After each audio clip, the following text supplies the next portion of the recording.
Hi, welcome back to a new edition of Road Dog Does Politics, the place that you come to for all my ranting about politics and such.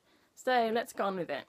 So what I wanted to sort of discuss today is something that I've sort of been mulling over for the past week or so, having watched the news and the past, events of the past few months, like terrorist attacks, economic issues, like government voting, etc., as well as the past year as a whole, to do with Brexit, Trump, all of that stuff.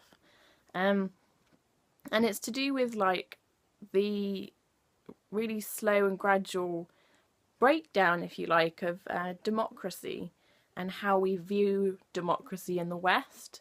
So, ever since the 70s, you could argue that neoliberalism has just risen up and globalization has just taken over, and all this has happened. Corporate capitalism, um, and a lot of what I'm going to say is linked to a film by Adam Curtis, who's a film director. Hypernormalization. Now he explains all of this way better than me. So yeah, it's basically just all about what's happened in the past few decades to do with neoliberalism and capitalism and this thing called perception management, which is a term derived from people in power who want to sort of direct the public mood, etc., etc. Which is it's a really interesting documentary, built up of archive footage and things like that. So if you're into sort of wanting to find out what's been happening in the political stage over the past few decades from the 70s onwards, and how things have happened to build up to this point, then that is something you have to go and watch. So yeah, hypernormalization. So yeah, democracy. That's a good old term that we like to use, and I feel like in the West we pride ourselves on being democratic and helping people from the bottom up, and being fair and equal, and living in a fairly decent society where we all help each other and are kind. That's what democracy is: listening to each other and then taking action based on injustices. You'd like to think that, but I don't think that's what we're in anymore. I think the system has changed and it's been skewed by people at the top to sort of dictate to us what we should and shouldn't be doing. And Westminster and the White House, they're places, they're physical buildings, and seats of democracy, of capitalism, you might say, which it is. But I mean, they stand up and they say, well, this is a building of democracy, and if you're voting against this, you're voting against democracy. It's well, that's the whole point of votes, to get people's opinions on things and make decisions based on those opinions. So I think a lot of places, especially in the US and to an extent the UK, and other places around the world, they're more of oligarchies where a group of people have immense amounts of power and they'll just do whatever they like because they're in charge of big businesses. They've got other interests rather than the interests of the people at heart. They don't want to look after a nation. They want to just benefit themselves based on their own agendas of making money and making profit.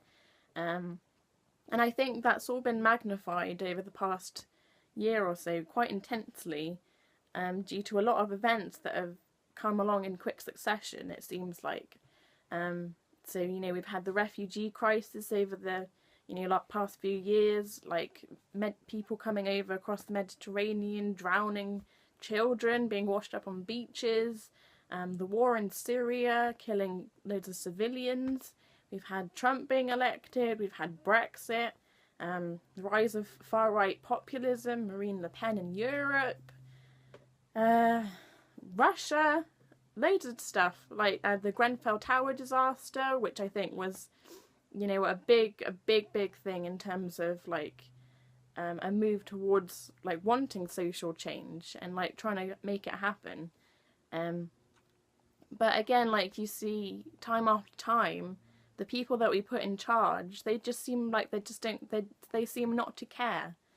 and they seem like very careless and not very compassionate, and it just goes to show like how like corporate profit is put before people's interests. Like we the people vote for a government to look after us, and we vote for MPs for our constituencies that are meant to be there to look after our interests, and that has proved more and more not to be the case. So I think something definitely needs to change now, because there's a couple more points I want to make about, say, the comparison between Trump in America and Brexit over here. So a lot of people said that they were going to vote for Donald Trump because he wasn't a politician and he was different to the establishment, the elites, the ruling classes, etc. And that's fine. Yeah, Donald Trump's not a politician, but he's still, and you can't deny this, the embodiment of corporate capitalism. He is that. Like, he was born with a silver spoon in his mouth, very much. Everything was given to him on a silver platter. Like, he didn't have to pay for anything. He had a rich father. He comes from a rich family, and he rose up on a campaign of like far right populism. Let's make America great again. And like, despite his ugliness, or all the disgusting things that he said about women, about disabled people, I mean, you could write it all down on a list, just like abhorrent things that he said about many minorities, disadvantaged people. His rhetoric spoke to the working classes, just because it wasn't like Hillary Clinton, who is that embodiment of the elite, of she's part of that family of like riches and wealth and going to war, warmongering, and because of what Donald Trump has said, he appealed to that base of, oh, let's be isolationist, let's put America first, I want my jobs back, I want my coal job back, I've been left behind and I want you to change something. And you know, of course he wasn't going to do that, of course he wasn't, but because Trump believed so much in like what he was saying, like he had so much charisma, people believed that. And then you could also translate that to Brexit, whereby, you know, you had Boris Johnson, Michael Gove, that entire team of, you know, people saying, let's put 350 million into the NHS, we'll get our country back, we'll take back control, it'll be great, yes, we'll leave the EU and everything will be awesome. People bought into that as well. Like, people believed that rhetoric, and like, because the team Remain didn't offer anything better, it was just more of the same elitist establishment. Well, I'll still be in power and like we'll still continue down this road, nothing will get better for you. Like, of course people are going to vote the other way, because they can see like they've got some sort of semblance of change down the road eventually. And like, even if it's not true, like the people are so desperate. They are so desperate for social change, some sort of like different future from their shitty life that they've had for decades and decades, for so long. They have felt so left behind that they will literally vote anybody else in. And the unfortunate thing about that is that it was all done on a platform of really far right populism, of like proper, you know, race hate, racial tension, creating divisions between people, immigration, people with jobs, people without jobs, class wars, like middle class, upper class, working classes. It all created this huge vacuum of like real tense hatred of like, oh, you're racist because you voted this way, and you must be really stupid and ignorant because you voted for Trump. And like, yeah, some people are going to be racist because, you know, all this rhetoric is fueling their hatred, and it's making that attitude normal. But what it did also was, after the election and after Brexit, everyone was like, oh, you Ramona's liberal elite, why don't you just sit down and shut up, you lost. Just accept it, you lost. Like, you haven't won. Stop moaning about it. Just shut up and sit down. And of course that's what those in power want you to do. They don't want you to complain. They don't want you to stand up and make a noise about it, because they're in power. They want to continue their hold on power. They don't want any interruptions. They don't want any revolutions, God forbid. So yeah, just sit down and shut up. Stop moaning about it. You lost. Suck it up. And of course, Ian Hislop made a great point about that. Editor of Private Eye said it quite a few times actually, that even if you lose the debate, you're still entitled to carry on making an argument. That is what democracy is. I mean, can you imagine if in Westminster, if, like, for example, if Labour lost an election, which they just have, do you think that because they lost, they just walk out of Parliament and just not return for 5 years and be like, oh, well, we've got nothing to say now, so we'll just leave and leave you guys to it for 5 years. We've got nothing to say, so we'll just sit down and be silent. Do you think that's what they do? No. Their whole reason for being is to be in opposition, to provide, accountability to the government and hold them up to account when they do something that's a little bit controversial, which is what they're doing currently. So God, like, how can you say that people should just sit down and not make any noise and not cause trouble? That's the whole point of democracy. That is what democracy is. And yet you've got political commentators on the radio, on the TV saying, well, you're not being democratic and you're against democracy if you're arguing against what the people have voted for. That is not democracy. Those people aren't against democracy. If anything, they're for it, because they want to continue making a debate. They want to continue making an argument, which you're silencing them for. Leading on from that, what happens when you get political debate that goes on, that reaches controversy, and eventually you've got more arguments? Eventually that reaches a point where you're having people out in the streets protesting, almost rioting. And we had that in 2011 to an extent, where we had like the London riots and the Birmingham riots, etc. That's another story. But yeah, eventually you get people protesting en masse in the street, in Parliament, like next to Parliament, in Washington, all different countries around the world. People eventually realise that they're getting screwed over by their governments because their governments aren't listening to them. So you've got, inequality spread all over. Like in America, you had people protesting the Dakota Access Pipeline, which was a pipeline designed to pump oil underneath a lake, which was like Native American land. You had Flint in Michigan, where they haven't had clean drinking water for ages.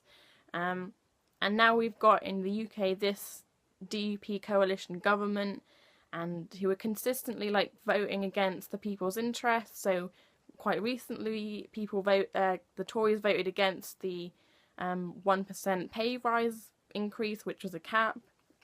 And this really gets to people when the government does things like this, and it's all to do with like who has the power and how can I get more power. And it is so frustrating watching this, and you can see why people don't like it, and you can see why people go out and protest, because it just seems like people in power, people in government that we vote in, they do fuck all for our own interests. They don't care. And like Theresa May, after the Grenfell Tower disaster, didn't even go and see survivors. She went down and saw firefighters and emergency services, but did she go and speak to survivors and people who lived there, who now are homeless? No, she didn't. And she has this whole persona. Sounds like a robot. She has no capacity for human suffering, for humanity, compassion, empathy. And you can see that in Trump as well, like even more blatantly. Like all he cares about is riches, money, where's the next paycheck coming from? I'm going to employ Goldman Sachs people into my cabinet. I'm going to employ the Secretary of State, who's the ex-CEO of a massive oil company. It is just so blatant corruption. And like people are waking up to this now, and they're thinking, fuck no, I do not want this. Like, I want a better life for myself, and these people are not doing it for me. The people that I put into power are not serving my interests. And people are protesting, as they should do. So this is the point we've gotten to, where, you know, we've had so many terrorist attacks across Europe, and like it seems like things are just getting worse. Like people don't feel like they're safe, they're not being looked after. I mean, the hypocrisy of the government, after like the Manchester attacks, after the Westminster attacks and the London Bridge attacks, you've got Theresa May and Boris Johnson and everyone sat on the front bench saying, "Oh, thanks so much to our emergency services. You do such a great job in looking after us and helping people and running towards danger instead of running away from it. They're so amazing. We should be really thankful to our emergency services." And then, like, a few weeks afterwards, just vote against giving them a pay rise. What sort of insult is that? What an insult to people who work so damn hard. So yeah, you can see why people are angry. You can see why people are upset. They do not want this government that they did not vote for. They've got less of a majority than they did before. So what right does the government now have to enact their policies that they want to enact? They don't. They don't have a mandate. So yeah, people are angry. People are going to protest. And this, you could argue that Grenfell was the catalyst in which people, you know, are fighting for social change. That and Jeremy Corbyn and the Labour Party, who have now become quite left-leaning and, to an extent, socialist. So yeah, that is my rant on democracy and how it's very fucked up at the moment. So yeah. That's about all I've got to say. Sorry this video has gone on for quite a long time, and thank you so much that you've got up to this point. So yeah, if you like my videos, please rate, comment, and if you want, subscribe. Press that button. And I will see you guys in another video very soon. Bye!